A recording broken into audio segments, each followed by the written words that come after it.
The richest man in history once made a bet with a broke reporter that changed the world forever. In 1908, Andrew Carnegie challenged Napoleon Hill to spend 20 years interviewing the 500 wealthiest people on Earth, people like Henry Ford and Thomas Edison, to find the one golden secret they all shared. Hill accepted. The result was a book that has arguably created more millionaires than any other text in history. This is a book about the mind. Hill proved that wealth doesn't start in your wallet, it starts in your brain. Here are the 10 lessons from Think and Grow Rich, the blueprint used by the titans of industry. Lesson 1. Burning Desire. Wishing will not bring riches. Only a state of mind that becomes an obsession will. The starting point of all achievement is desire. But Hill isn't talking about a casual wish like, I'd like to be rich.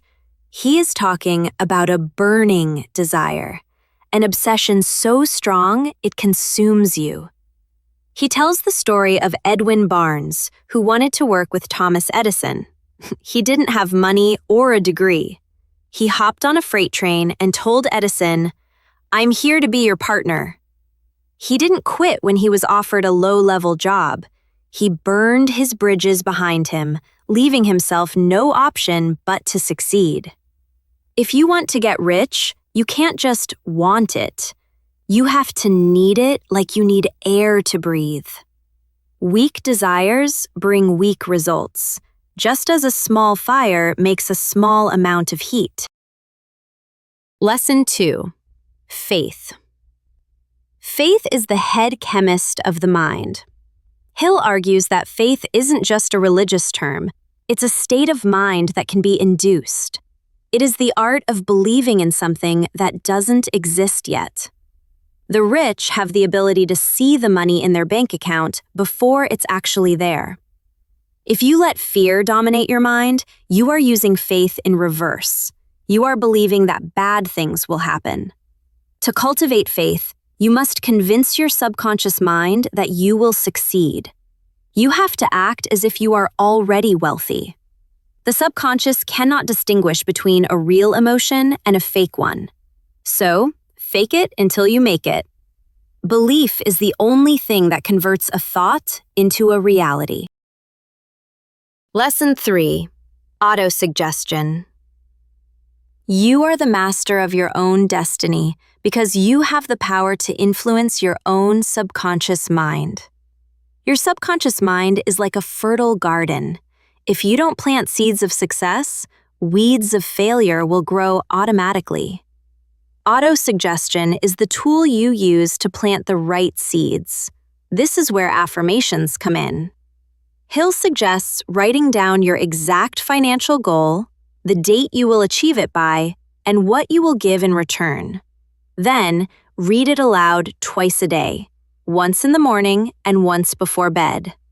It feels silly at first, but you are reprogramming your brain's hardware. You are feeding your subconscious a command that it must obey. If you don't tell your mind what to think, society will do it for you. Lesson 4. Specialized knowledge. General knowledge is of but little use in the accumulation of money. We've all heard, knowledge is power. Hill says that's false. Knowledge is only potential power. It only becomes power when it is organized into a plan of action. Henry Ford was once sued by a newspaper for being ignorant. In court, they grilled him with history questions. Ford finally snapped. "Why should I clutter my mind with general knowledge when I have a row of buttons on my desk? I can push a button and summon an expert to answer any question." The lesson? You don't need to know everything. You just need specialized knowledge related to your goal, or you need to know where to find it. The rich don't sell what they know. They sell what they can do with what they know. Lesson 5. Imagination. Whatever the mind can conceive and believe, it can achieve. Hill calls the imagination the workshop of the mind. It is where all plans are created. He distinguishes between two types: synthetic imagination, where you rearrange old ideas, like improving a recipe, and creative imagination, where you receive hunches and inspiration, like inventing the light bulb.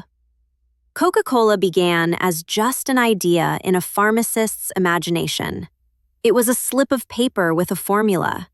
That invisible idea is now worth billions.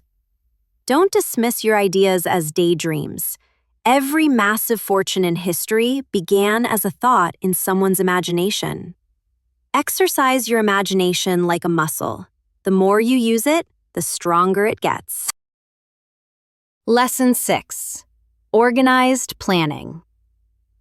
You are engaged in an undertaking of major importance to you. To be sure of success, you must have plans which are faultless. Desire without a plan is just a dream. You need a roadmap. Hill advises forming a mastermind group to help you create and validate your plan. But here is the critical part. If your first plan fails, replace it with a new plan. Most people fail once and quit. Thomas Edison failed 10,000 times before the light bulb worked. He just kept changing the plan, not the goal. If you give up before your goal has been reached, you are a quitter. And a quitter never wins, and a winner never quits.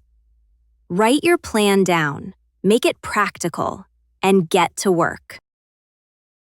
Lesson 7. Decision. Analysis paralysis is the killer of dreams. Hill analyzed 25,000 men and found that procrastination was the most common cause of failure. Successful people reach decisions promptly and change them slowly. Unsuccessful people reach decisions very slowly and change them frequently. If you are easily influenced by the opinions of others, you will have no desire of your own. When you make a decision, stick to it. The world has a habit of making room for the man whose words and actions show that he knows where he is going. Be decisive. A bad decision is often better than no decision at all. Lesson 8. Persistence. There is no substitute for persistence. It cannot be supplanted by any other quality. One of the most famous stories in the book is about R.U. Darby. During the gold rush, he dug for gold for weeks. He found a vein of ore, bought machinery, and started digging. Suddenly, the vein disappeared. He quit and sold his machinery to a junk man for a few $100s. The junk man called an engineer, who calculated that the gold was just 3 feet from where Darby had stopped digging. The junk man became a millionaire. Darby stopped 3 feet from gold. Most people fold right when they are on the brink of success. Persistence is to the character of man what carbon is to steel. You have to outlast the failure. Lesson 9. The mastermind. No two minds ever come together without creating a third, invisible, intangible force. You cannot get rich alone. Hill defines the mastermind as the coordination of knowledge and effort between 2 or more people. When you surround yourself with smart, positive people, your brain power multiplies. It's like a battery. Connect several batteries, and you get more power. Henry Ford was uneducated and broke, but he surrounded himself with brilliant minds like Edison. Through association, he absorbed their intelligence. Audit your circle. Are the people around you charging your battery or draining it? If you are the smartest person in the room, you are in the wrong room. Lesson 10. Sex transmutation. Sex energy is the most powerful of all stimuli to human action. Hill isn't talking about the physical act, he is talking about the energy. Sexual desire is the most powerful drive in human nature. When this energy is repressed or wasted, it's just physical. But when it is transmuted, redirected, into creative outlets like business, art, or sales, it becomes a superpower. Hill observed that most men don't achieve great success until their 40s or 50s, often because they wasted their high-energy years chasing physical gratification. The most successful people learn to channel that intense drive and passion into their goals. Turn your passion into productivity. If you found these 10 lessons helpful, hit that like button and subscribe. Thanks for watching, keep reading, and I'll see you in the next summary.